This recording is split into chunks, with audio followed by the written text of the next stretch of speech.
Hi అండి, అందరికీ నమస్కారం. Welcome to Vijayalakshmi cooking and vlogs. ఈ రోజు అయితే నేను ఇంకా వ్లాగ్ అయితే స్టార్ట్ చేసేసాను. వ్లాగ్ అయితే చాలా బాగుంటుంది. లాస్ట్ వరకు చూసేయండి, ఎక్కడ స్కిప్ చేయకుండా చూసేయండి. చాలా అంటే చాలా ఇంట్రెస్టింగ్ గా చాలా బాగుంటుంది. ఇక వీడియోలోకి అయితే వెళ్ళిపోదాం. నేనైతే ఏం చేస్తున్నాను ఇక్కడ చూసేయండి. చూడండి, నేనైతే 1 కేజీ బెండకాయలు అయితే తీసుకున్నాను అనమాట. ముందుగా వేయించుకుంటున్నాను కట్ చేసుకుని.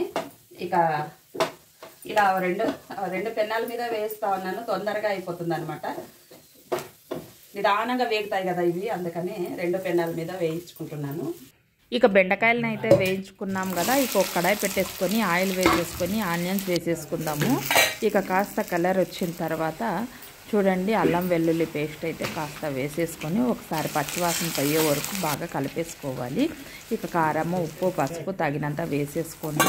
పొడి పొడిలాడుతూ బెండకాయ ఫ్రై అయితే సూపర్ టేస్టీగా చాలా బాగుంటుందండి. ఇలా చేసేసుకోండి సింపుల్గా, చాలా అంటే చాలా బాగుంటుంది. ఇక ముందుగా వేయించుకున్నాం కదా బెండకాయలని వేసేసుకొని ఒకసారి కలిపేసుకోండి. సింపుల్ అండి, చాలా ఈజీగా తొందరగా చేసేయచ్చు. టేస్ట్ కూడా సూపర్గా ఉంటుంది చపాతీల్లోకి. లైక్ చేయండి.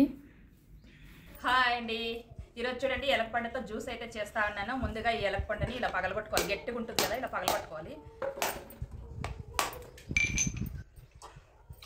చూడండి గుజ్జు అయితే ఎంత బాగుందో చూడండి, బాగా పండిపోయింది. ఇక గుజ్జు అయితే తీసేసుకుందాం. చూడండి బాగా పండిపోయింది, బాగా గమగమ వాసన అయితే వస్తుందన్నమాట. చూడండి గుజ్జు అయితే వేసేసుకున్నాం కదా, కొన్ని నీళ్లు పోసేసుకొని బాగా కలిపేసుకోవాలి. చూడండి ఇలా కలుపుకోవాలి బాగా.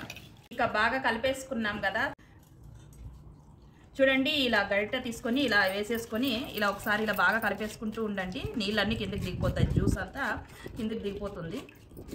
చూడండి ఇంకొంచెం బెల్లం కూడా వేసేసుకొని ఒకసారి బాగా కలిపేసుకుందాం. ఒకసారి బాగా కలిపేసుకుందాం బెల్లం కరిగే వరకు.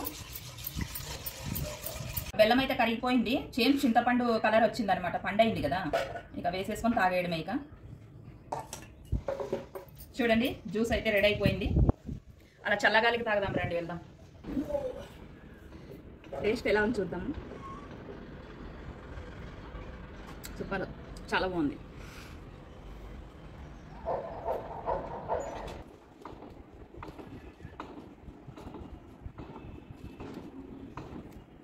బాయ్ అండి.